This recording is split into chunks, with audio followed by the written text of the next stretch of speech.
سے کسی نے پوچھ لیا کہ اس دنیا میں سب سے پہلے حج کس نے کیا تو شاید آپ نہ بتا پائے، لیکن اس ویڈیو کو دیکھنے کے بعد یقیناً آپ جان جائیں گے کہ اس دنیا میں سب سے پہلے حج کس نے کیا۔ دوستو، اگر آپ اس بارے میں جاننا چاہتے ہیں تو ویڈیو کو آخر تک ضرور دیکھیے گا۔ اللہ پاک سے دعا ہے کہ جتنے بھی مسلمان اس ویڈیو کو دیکھ رہے ہیں ان سب کو زندگی میں ایک مرتبہ حج کرنا نصیب فرمائے، آمین۔ پیارے دوستو، کامنٹ باکس میں آمین ضرور لکھے، کیا پتا کس کا لکھا آمین کب قبول ہو جائے۔ تو چلیے دوستو شروع کرتے ہیں آج کی ویڈیو۔ پیارے دوستو، حضرت ابراہیم علیہ السلام کو جب اللہ کی طرف سے لوگوں کو حج کرنے کی دعوت دینے کا حکم ملا تو حضرت ابراہیم علیہ السلام نے اللہ سے یہ سوال کیا کہ اے میرے خدا، یہاں پر کون لوگ ہیں جو میری آواز کو سنیں گے؟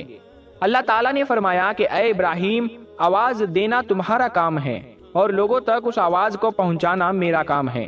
دوستو، اس کے بعد حضرت ابراہیم علیہ السلام ابو قبیس پہاڑی پر چڑھ کر ایک بڑے سے پتھر پر کھڑے ہوئے اور لوگوں میں حج کرنے کا اعلان کیا کہ اے لوگو، اللہ تعالیٰ نے ایک گھر بنایا ہے اور تم پر حج فرض کیا ہے، لہٰذا تم اپنے پروردگار کی آواز پر لبیک کہو۔ تو اللہ نے حضرت ابراہیم علیہ السلام کی اس آواز کو اتنا بلند کر دیا کہ اس آواز کو دنیا کے ہر انسان نے سنا، یہاں تک کہ پیڑ پودوں کو بھی وہ آواز سنائی دی، جس کی وجہ سے پہاڑ اور پیڑ پودوں میں بھی یہ خواہش ہو گئی کہ وہ بھی اللہ کے اس پاک گھر کی زیارت کرے۔ اللہ تعالیٰ نے حضرت ابراہیم علیہ السلام کو یہ حکم دیا کہ وہ اس گھر کو رکوع اور سجدہ کرنے والوں کے لیے پاک صاف رکھے۔ علماء کرام کے مطابق حضرت ابراہیم علیہ السلام کے اس اعلان کے بعد سے حج کی شروعات ہوئی، اور سب سے پہلا حج دنیا میں حضرت ابراہیم علیہ السلام نے ہی کیا۔ دوستو، سعودی عرب کے مکہ شہر میں کعبہ شریف کی تعمیر تو آدم علیہ السلام کے دور میں ہی ہو چکی ہے۔ روایتوں میں آتا ہے کہ جب اللہ نے آدم علیہ السلام کو جنت سے نکال کر اس زمین میں بھیجا تو آدم علیہ السلام نے اللہ کے حکم سے پہاڑوں سے پتھر لا کر خانہ کعبہ کی تعمیر کی، لیکن اس کے ہزاروں سال بعد جب حضرت نوح علیہ السلام کے زمانے میں جو بھینکر طوفان آیا تھا، اس طوفان میں کعبہ شریف کا ڈھانچہ بھی ڈہ گیا تھا، مگر اس طوفان میں بھی خانہ کعبہ کی بنیاد باقی رہی۔ دوستو، اس کے بعد یعنی کہ آج سے تقریباً 4000 سال پہلے مکہ شریف میں کوئی بھی نہیں رہتا تھا۔ پھر حضرت ابراہیم علیہ السلام اللہ تعالیٰ کے حکم سے اپنی بیوی حضرت ہاجرہ اور بیٹے حضرت اسماعیل علیہ السلام کو لے کر روانہ ہو گئے اور اس مقام پر پہنچے جہاں اب مکہ واقع ہے۔ یہاں نہ کوئی عمارت تھی اور نہ پانی تھا اور نہ یہاں کوئی رہتا تھا، درختوں کے نام پر صرف ببول وغیرہ کی جھاڑیاں تھی۔ حضرت ابراہیم علیہ السلام نے بیوی بچے دونوں کو یہاں بٹھا دیا، ایک مشکیزہ پانی کا اور تھوڑی کھجوریں پاس رکھ دی، اور پھر آپ علیہ السلام ملک شام کی طرف چلے گئے۔ حضرت ابراہیم علیہ السلام دوسری بار مکہ آئے تو قیام نہ کیا، لیکن جب تیسری بار تشریف لائے تو حضرت اسماعیل علیہ السلام سے فرمایا کہ اے بیٹا، اللہ تعالیٰ نے مجھے ایک حکم دیا ہے۔ تو حضرت اسماعیل علیہ السلام نے کہا تو اطاعت کیجیے۔ حضرت ابراہیم علیہ السلام نے کہا اللہ تعالیٰ نے مجھے حکم دیا ہے کہ میں یہاں ایک گھر بناؤں۔ تو گھر کی تعمیر شروع ہوئی۔ حضرت اسماعیل علیہ السلام پتھر لاتے جاتے اور حضرت ابراہیم علیہ السلام بناتے جاتے تھے۔ جب تعمیر ذرا بلند ہو گئی تو حضرت اسماعیل علیہ السلام ایک پتھر اٹھا کر لائے تاکہ حضرت ابراہیم اس پر کھڑے ہو کر تعمیر کرے۔ یہی مقام ابراہیم ہے۔ دونوں باپ بیٹے دیوار اٹھاتے جاتے تھے اور دعا کرتے جاتے تھے، اے پروردگار، ہم سے قبول فرما، تو سننے اور جاننے والا ہے۔ انہوں نے اس گھر کی تعمیر نہ مٹی سے کی اور نہ چونے سے کی، بس پتھر پر پتھر رکھتے چلے گئے، نہ اس کی چھت بنائی نہ دروازہ۔ بعد میں الگ الگ زمانے میں پھر بیت اللہ کی تعمیر ہوئی۔ قریش نے بھی تعمیر کی اور ان کے بعد بھی ہوئی۔ کہتے ہیں اس وقت حضرت اسماعیل علیہ السلام کی عمر 20 سال تھی۔ حضرت ابراہیم علیہ السلام نے بیت اللہ کے پہلو میں حجر کو حضرت اسماعیل علیہ السلام کی بکریوں کا باڑا بنا دیا تھا اور اس پر پہلو کی چھت ڈال دی تھی۔ پہلے بیت اللہ کی جگہ ایک سرخ ٹیلا تھا، اکثر سیلاب ادھر ادھر سے اسے کاٹتا رہتا تھا۔ جب حضرت ابراہیم علیہ السلام تعمیر کعبہ سے فارغ ہوئے تو حضرت اسماعیل علیہ السلام سے ایک ایسا پتھر لانے کو کہا جو طواف کی شروعات کے لیے نشانی کے طور پر استعمال ہو سکے۔ یہ پتھر حضرت جبرائیل ابو قبیس کی پہاڑی سے لائے۔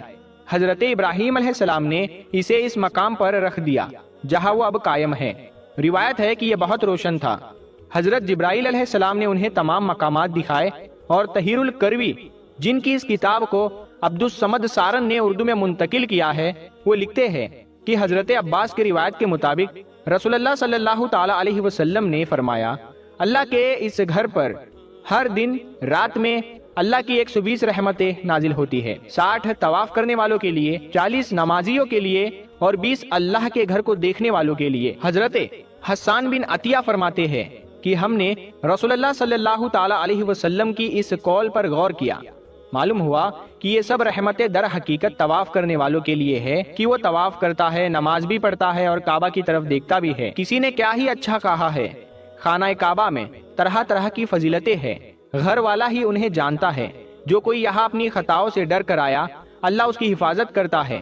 طاہر الکروی لکھتے ہیں خانہ کعبہ 11 بار تعمیر ہوا ہے، حضرت آدم علیہ السلام نے بنایا، حضرت شیس علیہ السلام نے تعمیر کیا، حضرت ابراہیم علیہ السلام نے تعمیر کیا، امالکہ نے بنایا، جرہم نے تعمیر کیا، کسی نے تعمیر کیا، قریش نے بنایا، عبداللہ بن زبیر رضی اللہ تعالیٰ عنہ نے تعمیر کیا، حجاج بن یوسف نے بنایا، پھر سلطان مراد نے بنایا جو آل عثمان سے تھا۔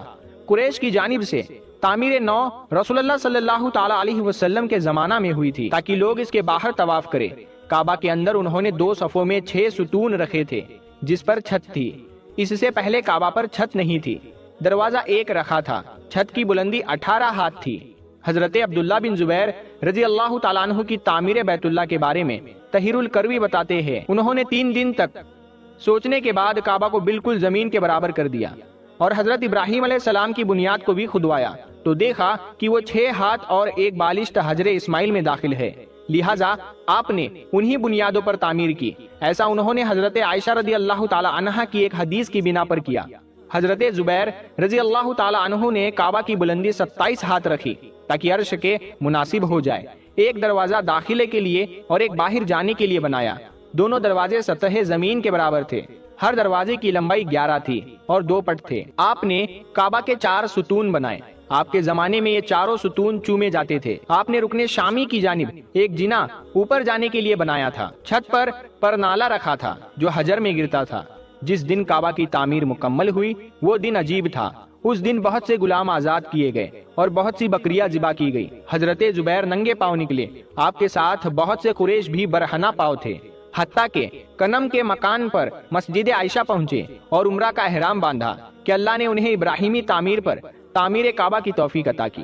ابن زبیر کی تعمیر کی وجہ یہ تھی کہ ایک شخص نے محاصرے کے زمانے میں مسجد حرام کے کسی خیمے میں آگ جلائی، خیمے میں آگ لگ گئی جو بڑھتے بڑھتے کعبہ تک پہنچ گئی اور اس نے غلاف کعبہ رکن یمانی جلا ڈالا۔